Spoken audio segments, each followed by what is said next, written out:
இப்போ புரட்டாசி மாசங்கிறதுனால உங்களுக்கு பெருமாளை பற்றின கதையே நான் உங்களுக்கு சொல்றேன். உங்களுக்கு நம்ம ஆழ்வார் அப்படின்னு ஒருத்தரை பற்றி நான் சொல்றேன். இப்போ திருநெல்வேலி பக்கத்துல இப்போ ஆழ்வார் திருநகரின்னு ஒரு ஊர் இருக்குது. ஆனா அப்ப அது திருக்கக்கூர் அப்படின்னு அப்ப சொல்லுவாங்க. அந்த ஊர்ல மாறன் காரியார் ஒரு 2 தரம் உடைய நம்பிங்கிற அம்மாவும் இருந்தாங்க. அவங்க ரொம்ப தெய்வ பக்தி உள்ளவங்க. அந்த ஊருக்கு பிரான் மலை கோயிலில் போய் ஆதி பிரான் தான் வணங்கி தங்களுக்கு ஒரு குழந்தை வேணும்னு சொல்லி வணங்கிட்டு இருந்தாங்க. ரொம்ப செல்வாக்கான குடும்பம், ரொம்ப ஏழைகளுக்கு நல்ல கருணை உள்ளது, நிறைய தான தர்மம்லாம் செய்வாங்க. அப்படி இருக்கக்குள்ள அவன் அந்த பெருமாள் கோயிலே கோயிலே கிடக்குறாங்க, தங்களுக்கு ஒரு பிள்ளை வேணும் அப்படின்னு. அப்போ ஒரு ஆசிரியர் வாக்கு சொல்லுது, வீட்டுக்கு போங்க, நானே உங்களுக்கு குழந்தைய வந்து பிறக்கிறேன் அப்படின்னு சொல்லி ஒரு வாக்கு சொல்றாங்க. ஒன்று அவங்க வீட்டுக்கு வந்துடுறாங்க. அதே மாதிரி அந்த உடைய நம்பியமா ஒரு குழந்தை உண்டாகி ஒரு குழந்தை பிறக்குது. அந்த குழந்தை பிறந்தா அவ்வளோ அழகா அப்படியே விஷ்ணு அம்சத்துல பிறக்குது. ஆனா பிறந்ததுல இருந்த அந்த குழந்தை கையசைக்கல, கால் அசைக்கல, மூச்சு விடுறது மட்டும் தான் இருக்குது. கண்ணை முடிச்சு பார்க்கல, அப்படியே கிடக்குது, ஜடமா கிடக்குது. 1 நாள் இல்ல, 2 நாள் இல்ல, 3 வருஷம் 4 வருஷம் அப்படியே படுத்த கிடக்குது, அப்படியே கிடக்குது. இவங்களுக்கெல்லாம் ஒரே கவலையா போயிட்டு, என்னடா இப்படி பிள்ளை பிறந்திருக்குது, அசைய மாட்டேங்குது, ஆட மாட்டேங்குது, கண்ணை திறந்து பார்க்க மாட்டேங்குது. ஆனா அப்படியே ஜாவத்துல கிடக்கிற பிள்ளை மாதிரி அப்படியே கிடக்குது. ஆனா வளர்ச்சி இருக்குது. எப்படியும் பிள்ளை 1 மாசத்துல வளர்ச்சி, 1 வயசுல வளர்ச்சி, 2 வயசுல வளர்ச்சி இருக்குது.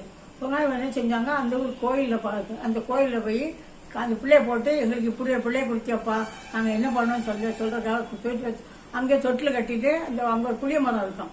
அந்த புளிய மரத்துல தொட்டில் கட்டி பிள்ளைய போட்டுட்டு அவங்க சாமியை கும்பிட்டுருக்குள்ள அந்த தொட்டில கலந்த பிள்ளைய பிள்ளை என்ன செய்யும், டக்குன்னு குதிச்சு இறங்கி அந்த புளிய மரத்துல பெரிய பொந்தொன்று இருக்கும். அந்த பொந்தொலை போய் அப்படியே தவம் செய்யற மாதிரி நெல்ல அப்படியே உட்காந்துடும். இவங்க பார்த்தாங்கன்னா இவங்களுக்கு ஆச்சரியமா இருக்கும். இவ்வளவு இது பண்ணி பார்ப்பாங்க, கூப்பிட்டு பார்ப்பாங்க, அது அசையவே அசையாது. சரி, இது பெருமாளே நமக்கு பிள்ளை பார்த்து பெருமாளே அவர் இடத்த இது பண்ணிட்டா நம்ம என்ன செய்ய முடியும்னு இருந்து பார்த்து அவங்க வீட்டுக்கு போயிடுவாங்க. ஊர் மக்கள்லாம் அது அதிசயத்தை வந்து அவர் அந்த பாக்குறாங்க. ஒளிமை அந்த இடத்துல வந்து தெய்வீகமா இருக்கு அந்த இடம். அது வந்து அந்த மரம் வந்து புளிய மரம்லாம் ராத்திரி ஆனா அப்படி தூங்கும்னு சொல்லுவாங்க. அதாவது இலையெல்லாம் அப்படி மூடும், காலையில நிமிர்ந்து நிற்கும். ஆனா அந்த அவர் இருந்த மரத்துல உறங்கா அந்த புளிய மரம் இலை மூடாம உறங்கா புளிய மரம்னு சொல்லி அந்த மரத்தடியில உள்ளே இருக்கிறாரு. அப்படி 1 வருஷம் இல்ல, 2 வருஷம் இல்ல, 16 வருஷம் அந்த பொந்திலே இருக்கிறாரு. அந்த புளிய மரத்தையே ஆதிசேஷனுடைய அவதாரமா தான், அதாவது அவர் விஷ்ணுடைய அவதாரங்கிறதுனால அவரை காப்பாத்துறதுக்காக, மழை வெயில இருந்து காப்பாத்துறதுக்காக ஆதிசேஷன் 5 கலை உள்ள புளிய மரமா இருந்து அவரை காப்பாத்தினாருங்கிறதுக்காக மக்கள் சொல்லுவாங்க. அப்படி இருக்கக்குள்ள அந்த மக்கள் வந்து பார்ப்பாங்க, அவர் கும்பிடுவாங்க, போவாங்க. அவர் ஆனா ஆட மாட்டாரு, அசைய மாட்டாரு, அப்படியே உட்காந்துருப்பாரு. ஆனா 16 வருஷமா அவர் வளர்ச்சி, அந்த 16 வயசு வளர்ச்சியோட இருக்கிறாரு. அப்ப அந்த ஊருக்கு மதுர கவி அப்படிங்கிற ஒரு ஒருத்தர் வந்தார், ஒரு கவி தான். அவரும் ஒரு பெருமாள் மேல பக்தி உள்ளவர் தான். அவருக்கு அவர் இருந்த இடத்துல இருந்து திடீர்னு இந்த ஒளிருவும் தெரிஞ்சுதான். எங்க அந்த ஒளி வருது, எந்த இடத்துல வருதுன்னு சொல்லி அந்த ஒளி இந்த இடத்த தேடி பார்த்தா இந்த புளிய மரத்துக்கிட்ட தான் அந்த ஒளி வருது. உடனே பார்த்தா அங்க ஒளிமயமா அவர் உட்கார்ந்ததை பார்த்துட்டு என்ன பண்றாரு, அவரை கும்பிடுறாரு.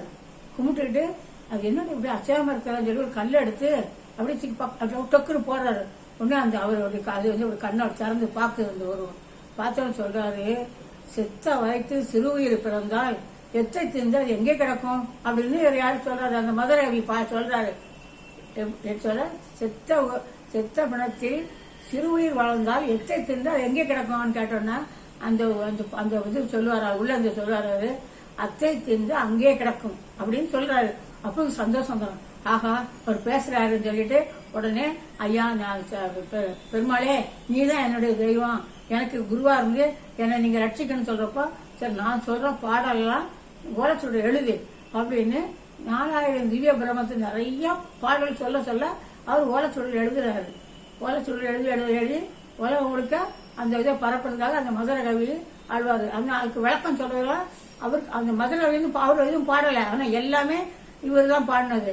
அந்த கோயில அவர் பேர் எல்லாம் நம்ம ஆழ்வார், நம்மை ஆண்டவர், நம்மை ஆழ்வார்ங்கிறதுனால நம்ம ஆழ்வார்னா அவருக்கு பேர். அந்த மரத்து கொகையில இருந்தால அவர் பேர் தான் நம்ம ஆழ்வார்னு பேரு. அப்புறம் அவர் வந்து எப்படி அவர் இப்படி அசையா வர்றதால அவருக்கு பிறந்த உடனே சடம்ங்கிற மாயை வந்து அவர் காற்று மாதிரி வந்து அசைக்கும் போது அவர் கோபமா அவர் பார்த்து அதை விரைக்கி விட்டுறதுனால சடகோபன் அப்படிங்கிற பேரும் அந்த நம்மளாருக்கு உண்டு. ஆனா உலகம் முழுக்க இன்னைக்கும் அந்த 4 திவ்ய பிரபந்தத்தை பார்த்து அந்த சடகோபனுடைய அந்த புளிய மரமும் இப்பவும் இருக்குது. அவர் உள்ள இருந்ததா உலகம் முழுக்க நம்மளோட பாசங்களை பாடி ஐயங்கார்கள் அந்த வைணவ மதத்தை சேர்ந்தவங்க சிறப்பா பாடிய திவ்ய பிரபந்தம் 4000 திவ்ய பிரபந்தெல்லாம் பாடி அவரை வாழ்த்தி பெருமாளே அவதாரமா பிறந்தாருன்னு வாழ்த்திக்கிட்டு இருக்காங்க.